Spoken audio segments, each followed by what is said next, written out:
here it feels that, no, that you are, as a journalist, being targeted, right? That your work is considered a threat.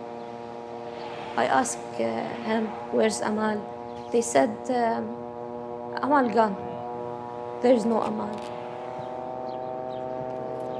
This is safer for me and for all the bus because we go to the south. Yeah. Because the MK, you know, The this drone? one, yeah, the drone. Can see this. When see this, If they see this, then they won't strike us. inshallah, good, yes, yes. Okay.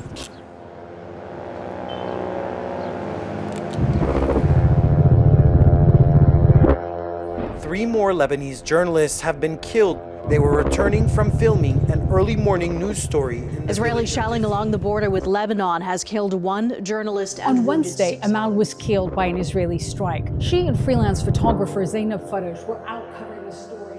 Sinds oktober 2023 kwamen in het Midden-Oosten 260 journalisten om het leven.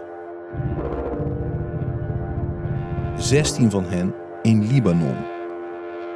Ce 22 avril 2026, elle couvrait en effet la guerre à Al-Tiri avec sa consoeur Zainab Faraj lorsqu'elles ont été ciblées par une frappe israélienne après avoir trouvé refuge dans une maison. De Libanese president beschuldigt Israël vandaag nog van het gericht vermoorden van journalisten. Maar waarom werden ze gedood? Wie waren ze? En hoe doe je verslag van een oorlog als je zelf doelwit bent?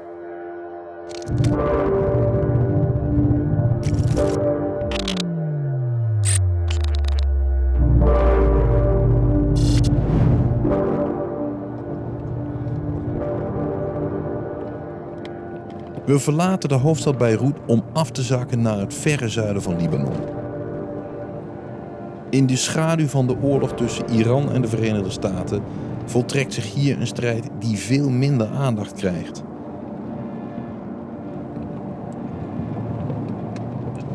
It feels that it's getting quieter here than more up north. Why is that? Because the spokesperson Afikhai Adrai issued evacuation orders for Abbasiyah and some villages in the south, a lot of people were displaced, so that's why you will find less people here. De gele vlaggen langs de kant van de weg zijn de vaandels van Hezbollah. Een Sjiïtische beweging gesteund en gefinancierd door Iran en aardsvijand van buurland Israël, die het zuiden van Libanon al weken bestookt om de raketten en drones van Hezbollah op het noorden van Israël te stoppen en de steun voor de beweging in dit deel van Libanon te breken. Dorp na dorp, wijk na wijk worden gedwongen te evacueren, beschoten en ontruimd. De kustplaats Tyrus, al weken omsingeld, is nu de belangrijkste standplaats voor journalisten. This is the rest house in Tyr. It's the hotel where most of the journalists stay during the war. And you can also see some displaced people who are here as well. Okay. And a place like this has never been struck? No. It's safe for journalists? Relatively safe.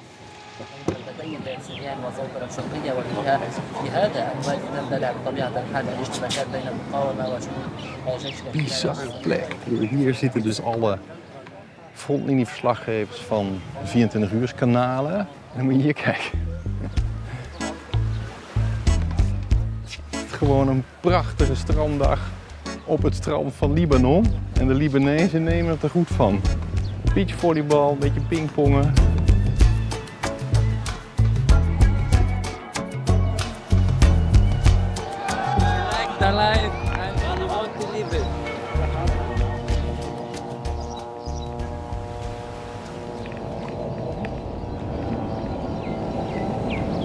Het zijn straaljagers, hè?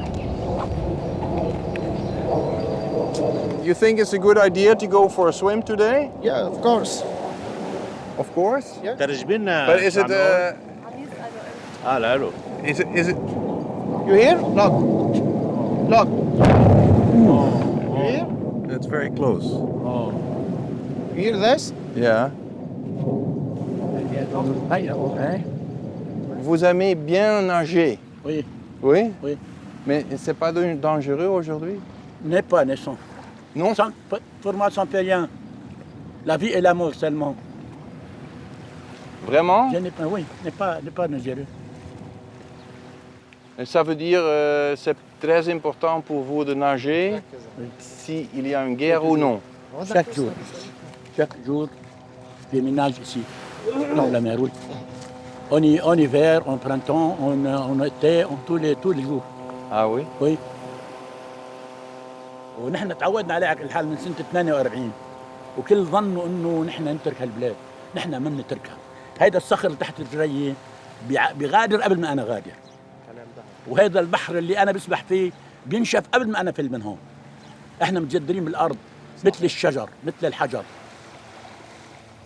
وي بون اربوا. Merci. شكرا عنك مزيد، شكرا. الله يهدي البال. Hij gaat gewoon weer zwemmen.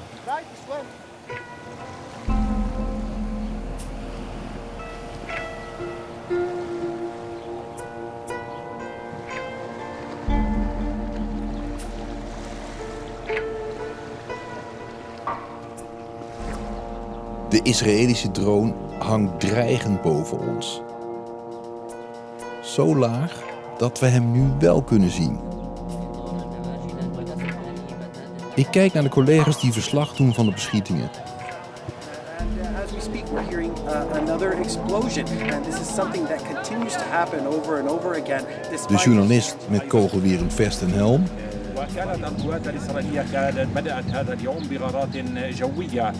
De cameraman in korte broek. Het terras waarvan ze verslag doen voelt wel veilig, maar is dat ook zo? De collega die ik het wil vragen wil niet herkenbaar in beeld omdat zijn werkgever bang is voor repercussies van Israël. Those were the places that we used to sleep. The Human Rights Watch just investigated in this, and they were sure that the Israelis bombed two GPUs on this location. And they said that they contacted the Israelis, and the Israelis didn't have a feedback. So that's a live position, and it's being targeted. Yes. And you were there. We all sleep there. You all sleep there. It was supposed to be out of the conflict area, and then they bombed us. But I mean, it's very clear that a lot of journalists are operating from that place. You're going live from there. Yes, we're going live from there, from another place also.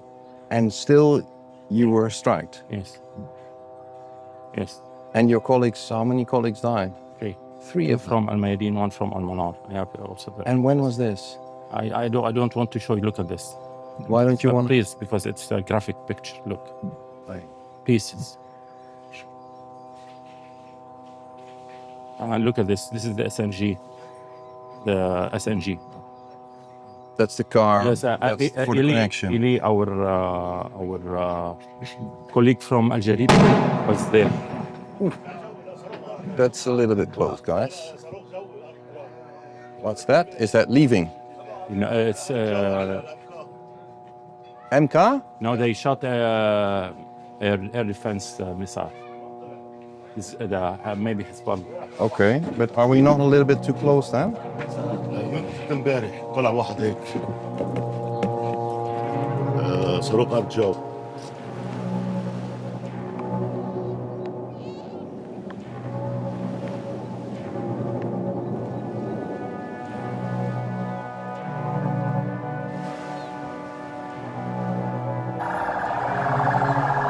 Lebanon's Prime Minister has accused Israel of war crimes.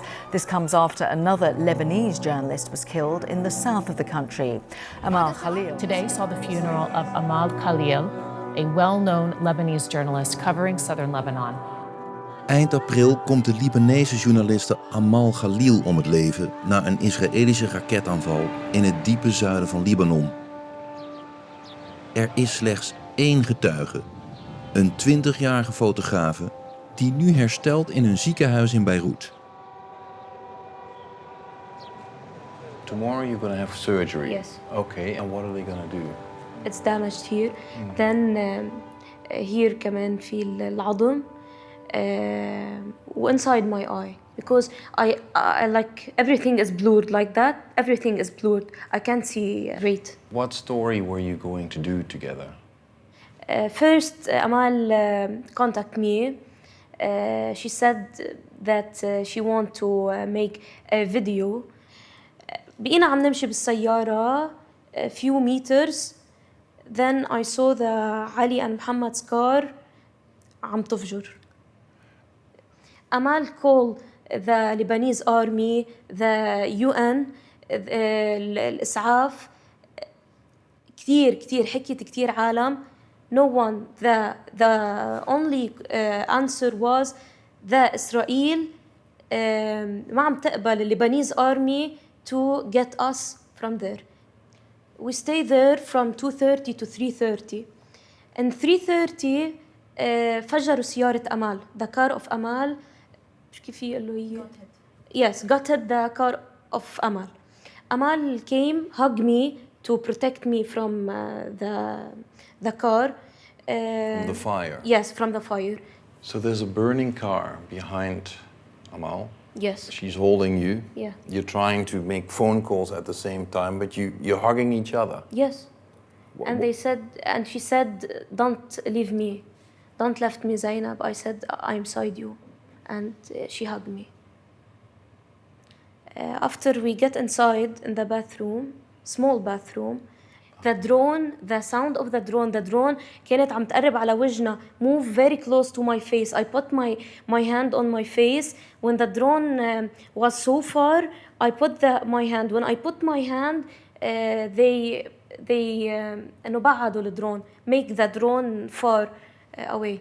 يعني So how close was the drone? Few like that from my face. This close? Yes, this close. Small drone. Like the DJI drone, we film. As journalists? This one. Yeah. So they have seen your faces? Yeah. And when the drone moved close to my face, I put my hand here because I was scared. Of course, وكل ما تقرب للدرون وحط ايدي على وجهي ترجع تبعد الدرون. فأنا هوني I was very scared. Just two girls. I don't know. Just two girls. Yeah. بعد شوي لما قلت لها أمال I want to sleep, I slept a few hours I think, I don't know. I wake up under the rubble. Yeah. There was a strike on the house, but you haven't heard it. No, I don't have anything. After the Israeli army let the Lebanese army get us, I imagined that my father came and I said, Dad, help me, I'm here. Because I was talking, the ambulance helped us. After لما نقلوني على المستشفى بتبنين, to the hospital in Tibnin, I asked him, where's Amal? They said Amal is good. I asked them many times. They said, Amal gone. There's no Amal.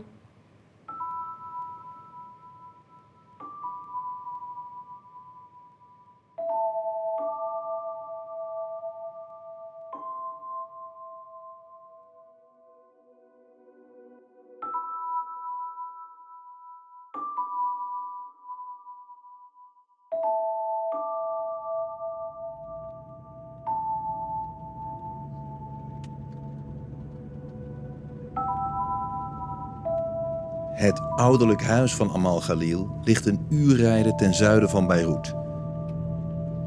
De levensgrote foto's langs de kant van de weg onderstrepen haar betekenis en populariteit onder de bevolking hier.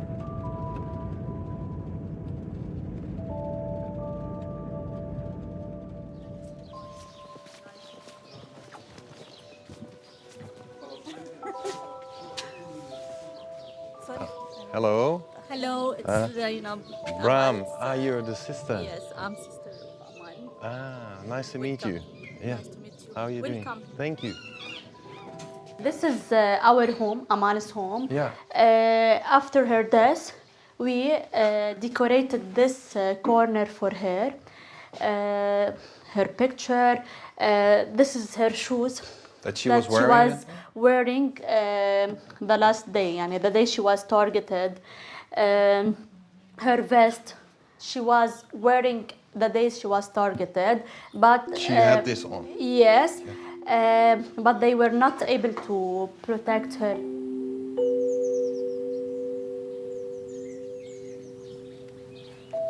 Your sister was going out to report about this every day. Yes. What would you say was her mission? What drove her? What story did she really want to tell them? Her mission was to show everything the Israeli army was doing to south of Lebanon, to the southern people.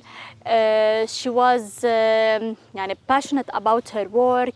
She's trying to show everything details, what the Israeli is doing daily to the homes, to the lands of the south of Lebanon. That's why the Israeli feel too much upset from what Amal was showing to the whole world about his. So you believe that they targeted her specifically? Yes. It was not just an accident? No, it was not an accident. They wanted Amal. Okay. Was she ever threatened, as far as you know? What did she Yes. ever She received a WhatsApp message telling her that she have to stop going to south of Lebanon and document and report everything she was doing, and they advised her to leave not only the south, to leave even Lebanon and to go to Qatar. to leave the country? To leave the country also. And who wrote this? There is someone, an Israeli, I don't know specific who is he. How do you know he was Israeli then? The number. The number. The number was from Israel. Yes, and he told her. Yeah, and do you think that's related to the Israeli army? Of course, obviously. Why do you think so? Because from the beginning, they want to silence every voice, like every other journalist that was targeted and murdered. They want to silence voices that tell the truth, and they did send her threats about how they wanted her to die, how they wanted to take her apart. Dit was het letterlijke bericht. Zo mevrouw, je gaat wel van dorp naar dorp, maar misschien ben je nog niet naar genoeg begrafenissen geweest. We weten waar je bent en als de tijd rijp is, zullen we je pakken. Ik stel voor dat je naar Qatar of elders vlucht, mits je je hoofd op je schouders wilt houden.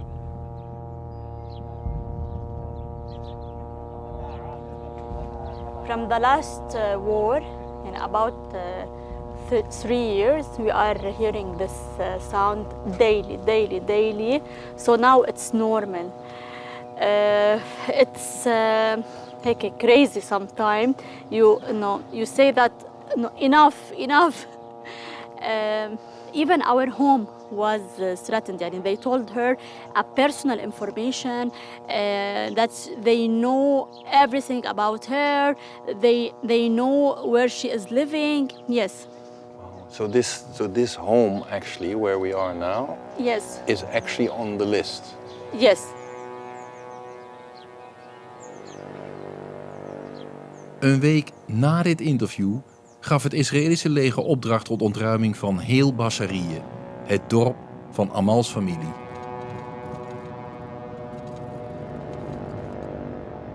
Op de terugweg naar Beirut de resten van een auto vernietigd door een Israëlische raket. De inzittende zou volgens de Israëli's lid zijn geweest van Hezbollah. Maar ook de krant van Amal Khalil, Al-Akbar, wordt beschuldigd van nauwe banden met Hezbollah. 6 dagen voor Amal's dood noemt de woordvoerder van het Israëlische leger haar krant in een tweet terroristenmedia van Hezbollah en duivels. Die omschrijving van Al-Akbar als megafoon van Hezbollah is na haar dood ook in internationale media te horen. Al-Akbar, c'est un journal proche du Hezbollah. Et les Israéliens ont l'habitude de dire que les journalistes qui travaillent avec le Hezbollah sont des espions qui travaillent pour le Hezbollah. Donc là, c'était ciblé. Et à l'Akbar, je l'ai un très pro-Hezbollah.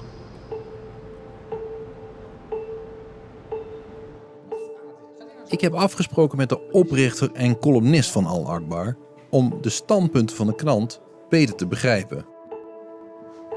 يلا ولا تدمير القرى الجنوبية ومسحها عن الخريطة. طيب عيد من الأول لحتى بلش معلش. المدنيين اللبنانيين عم بينقتلوا ببيوتهم، عائلات كاملة عم تندفن تحت الركام، أطفال عم بيتحولوا لأرقام بنشرات الأخبار، مسعفين وطواقم طبية عم يستهدفوا خلال محاولتهم إنقاذ الجرحى، صحفيين عم بينقتلوا لأنهم عم بينقلوا الصورة من الميدان. أوكي؟ مش الحال؟ Alright. طيب. Amal was a very special person in our newspaper. She would walk around and greet everybody, and everybody would joke with Amal. Yeah. And Amal was very dear to all of her colleagues. She's in charge of the people section. Lebanese society, vibrant society, despite the war, the destruction. We got the team here. What is it that you report about?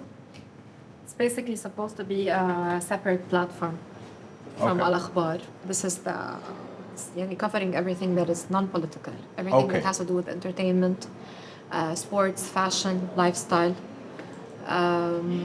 In a different way. Okay. Yeah, and away from all the, Most stories are about men or women?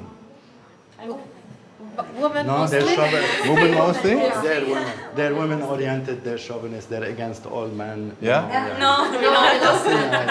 We recognize that this is Lebanese society. And there's a big diversity in various lifestyles and people in the country. So we're one of the only newspapers in Lebanon who wrote about homosexual rights. We come from a leftist background. Exactly. We're a leftist newspaper. So our main, identity are the oppressed people everywhere. Right. But can you be critical of Hezbollah? Of course, Are we you were critical critical. of Hezbollah? Of course, I wrote several articles. Let me talk about myself. I criticized some of the practices of some of the fighters of Hezbollah. But the reason I came here today is because after your colleague Amal Khalil was killed, yes, it was reported that she was working for a newspaper affiliated to Hezbollah, which in Europe and in my country is designated as a terrorist organization. Yeah, we are suing the newspapers and the media outlets who are saying that Amal Khalil was killed because she worked for Hezbollah supporting newspaper, because it's like justifying killing her. She's a journalist. She was doing her job. By actually saying in the media outlets that she is supportive or talking about her opinions is justifying her killing, and that is totally unacceptable. She was a journalist and she was with the people. And when she covers the news of the people in the South, she's covering their daily life and their opinion. If the majority in the people of the South support Hezbollah and she is actually covering this, so that's the reality. She's showing the reality. I invite you to go to the South and film the people and cover. Maybe we need more journalists after they are killing the Lebanese journalists one by one. Yeah, but it's actually very dangerous. Yes, our job is a dangerous job. You are actually here. It is already dangerous for you being here. You mean in this building? Yes, of course. Well, is this a target? I don't know. The Israelis have chosen targets that are journalists and medics and innocent civilians. So why wouldn't they choose any target, such as the bureaus of this newspaper, as a target?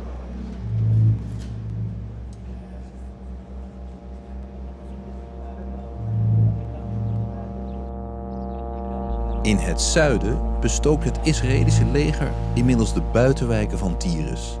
Net achter de drive-in van McDonald's en de boulevard langs het strand. Op het terras voor journalisten is het dringen. Hier wordt de oorlog tussen Amerika's bondgenoot Israël en de door Iran gesteunde Hezbollah op de grond uitgevochten.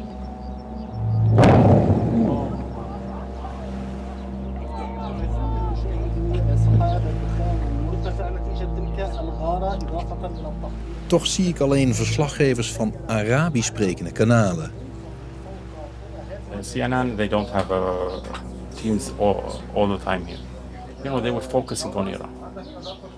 The focus was on Iran. Okay, what's more important to the Europeans even? Fuel or Lebanese. It's not a matter of what's going on. It's priorities to the countries. It's quite concerning because it targeted paramedics. At least 2 paramedics were killed in a strike while they were actually trying to rescue a gentleman who was injured in a previous Israeli strike. Vandaag komt het nieuws heel dichtbij. My best friend texted me saying that they targeted civil defense in Nabatiyeh. Rescuers. Yes. So I didn't see it because we were filming outside, and when I came here, I checked my phone. So I called him, and he was crying, and I was asking like, who is it? Who is it? And I started naming, and then he told me it was Hussein Jaber. And he's one of the rescue workers that you worked with a lot. It's not. It's more than work. Us journalists who are on the field, it's different than the people who are just in the bureau. I was just talking to her about this. They become friends, they become family, the people who you meet. It's not just a story. No, of course not.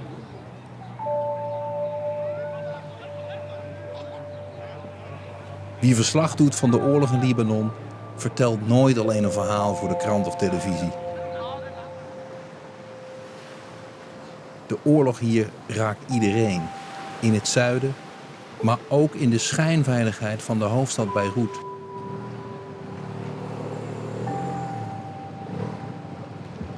Of je nu voor Libanese media werkt of voor grote internationale titels. Ik heb afgesproken met 2 zeer ervaren oorlogscorrespondenten. We ontmoeten elkaar in het café van een collega die in 2023 om het leven kwam. You both have covered many different conflicts.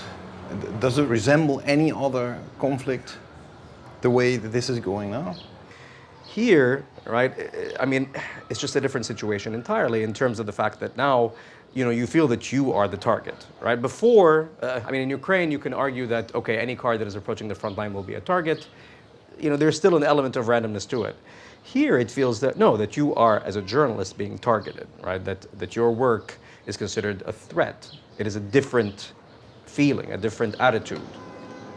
We are all experts. I went to Gaza, I went to Iraq, Libya, Yemen, everywhere. And recently I was in Ukraine covering. When I came back from Ukraine, I was asked to go to the south. It was the sunset, and it was a beautiful sunset, So this is the last selfie. This is the last selfie. We were just like standing by. This is the position of us. So we were multiple cameras. We were 7 journalists, clearly identified. To start with, we were Al Jazeera, 2 crews, me and Carmen. Then we were followed by Reuters and AFP. Reuters were 3, and AFP, Dylan and Christina. And out of nowhere,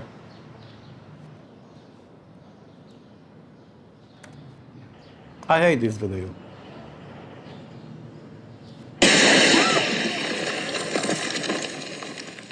I hate this video.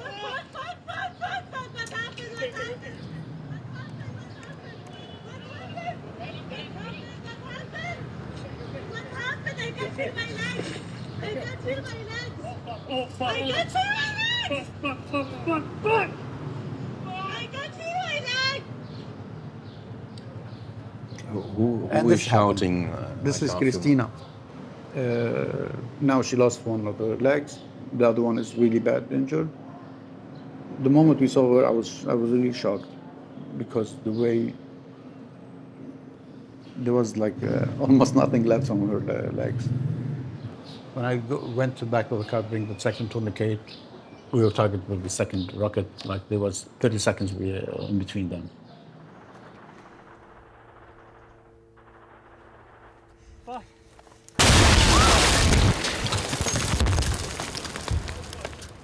Second rocket hit the car, and I was injured.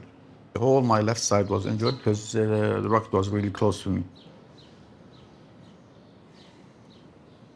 I still remember the picture. My side, I saw him holding his phone with the press here. He's kind of like blown up target to our side. Even parts of his body hit us. And we knew that at the same time. At that moment, we knew that he was coming. We are very well prepared and trained for such situations. But when it happened to us and you cannot do anything, you feel hopeless.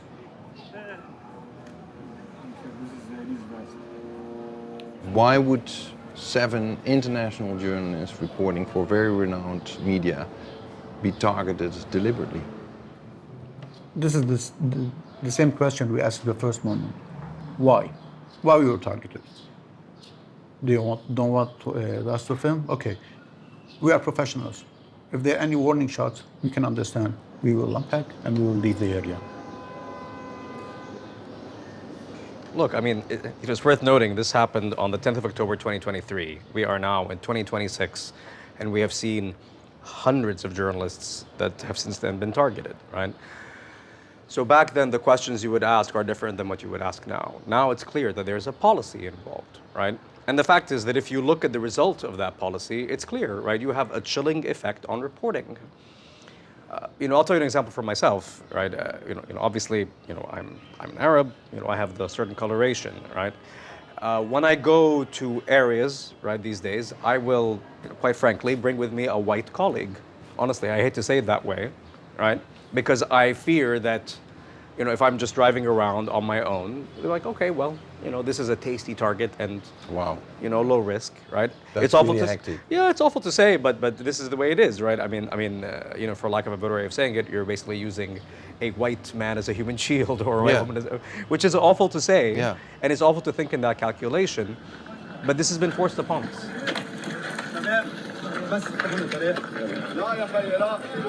Physically, I'm not ready. Mentally, I'm not there. Not yet. I miss the field. I feel sorry for myself, of course. I told you I'm doing this for 30 years ago now. It's not easy to let go that simple. I don't know if physical is good. I will go back, maybe. But I still need some more time. The fact of the matter is that now, when you go to the south, right, there are many more protocols in place for safety. It's changed the nature of the reporting. It's changed the nature of filming. It's changed how you can go or how often you go to the south. I know major papers and major outlets that now will prevent their crews or their journalists from even visiting the south. So how can you cover what's happening if you never go to the south? Someone has to tell the truth. We are really the voice of the people. We tell their stories. We really do this. We show their images. We show their story. We expose their story. We expose the corruption. We expose the bad regimes, corruptions, criminals. This is our job, and war is one part of them. So we do it. We have to do it. There is always someone have to do this.